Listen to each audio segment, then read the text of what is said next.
Hey friends, Carlo Broussard here. Ever since I started doing apologetics several years ago and sharing my passion for it with others, there's been no shortage of encounters with folks who've tried to quelch that passion by expressing their disapproval of apologetics. One common objection is that proofs don't always work to lead someone to faith. And so, therefore, there's really no need to bother with apologetics. Another common objection is that we should be focused on love because that's what matters most, rather than apologetical arguments. Perhaps you've encountered these sorts of objections, or maybe a version of them. So I thought it might be helpful to share a few thoughts in response in this short video for you who love apologetics and want to be able to defend it against those who object to it. Let's take the first objection. Proofs don't always work, and so there's really no need to bother. The first thing we can say in response is that other things sometimes don't work either. Take, for example, love. Even loving someone doesn't always lead someone to faith. Should we thereby ditch love and not bother with love? Of course not. Another example is prayer. Some will say that we shouldn't bother with apologetical arguments, rather we should just pray for them. But like love, prayer sometimes doesn't work either.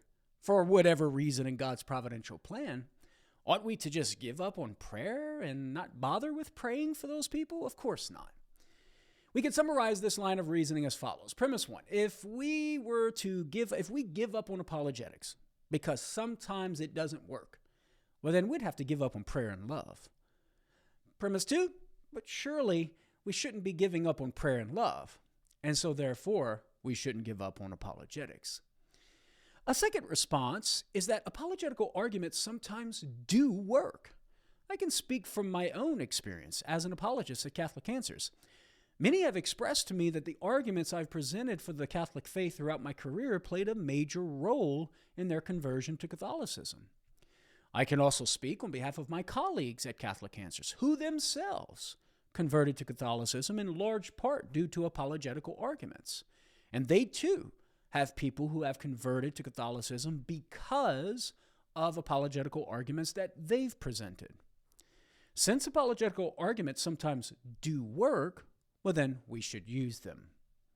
Now this leads to another response. We can't ignore those for whom arguments will work. Consider that if we were to give up on apologetics simply because some will not find the arguments convincing, well then we'd be losing opportunities to convince those who are disposed to the truth and would be convinced. Since we don't want to ignore these kinds of people, lest we fail in charity, we shouldn't give up on apologetics simply because some will not find the arguments convincing. Now, for a fourth response, I think there's an assumption that's driving the objection, namely that apologetical arguments must work every time to justify our use of them. But that's an unreasonable assumption. One reason why the assumption is unreasonable is because most arguments only lead the mind to probable knowledge rather than demonstrative or scientific in the classical sense, coming from first principles of knowledge and being. And with probable knowledge, that leaves room for willed assent. And if there's room for willed assent, well, then it's possible for there not to be willed assent. Now, there are a few things that might be the cause of such a lack of willed assent. A person might simply not like the truth he's come to know and thereby reject it. It might be for another person that they simply lack the intellectual acuity to see the truth and thereby choose not to assent. Such lack of intellectual acuity, in turn, may be due to a lack of intellectual formation or even prior sin, which darkens the intellect.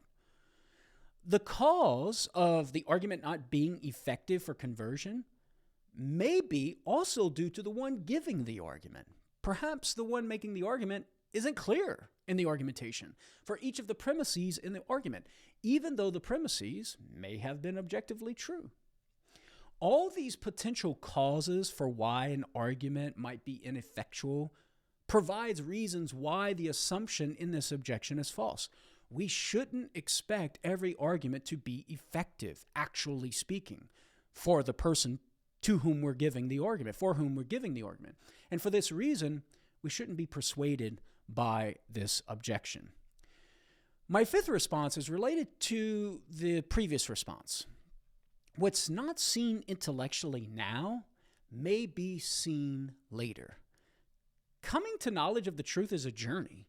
Sometimes we're disposed to see the truth, and frankly, sometimes we're not. And I can speak from personal experience here. Just because someone is not disposed at one point in time to see the truth doesn't mean they won't be disposed to see the truth at some other point in time. With this in mind, it's still good to offer the arguments for the Christian faith, and in particular Catholicism, with the hope that at some other part of the journey of knowledge, the person might come to see the truth.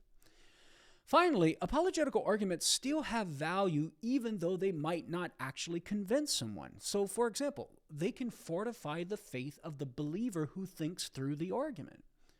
Also, it satisfies our rational nature. It's part and parcel of our rational nature to inquire into the whys behind our beliefs. The intellect desires, or should I say demands, justifiable reasons for what it assents to. The nature of apologetical arguments is to give such reasons for belief. Therefore, apologetical arguments benefits the believer by providing reasons behind his beliefs. Finally, insofar as apologetical arguments satisfy the rational nature, it becomes a matter of justice. Every human being has a right to know the reasons for the belief that he's invited to assent to, because that simply belongs to the nature of our rational capacity, our intellectual power. We need reasons to assent. What about the other objection? That love is what's most important, and so we shouldn't really be worrying about apologetical arguments. Well, from a Christian perspective, it's true that love is most important, in the sense that love, divine love, is what justifies us and is the condition for entrance into heaven. But the importance of love doesn't mean apologetical arguments are not important. For example, faith is important, but that doesn't mean hope is not important. A second response is that reason, which takes precedent in apologetical arguments, is a friend of love, not an enemy. Leading someone to knowledge of the truth enables them to love better, not less. And finally, love itself calls for apologetics.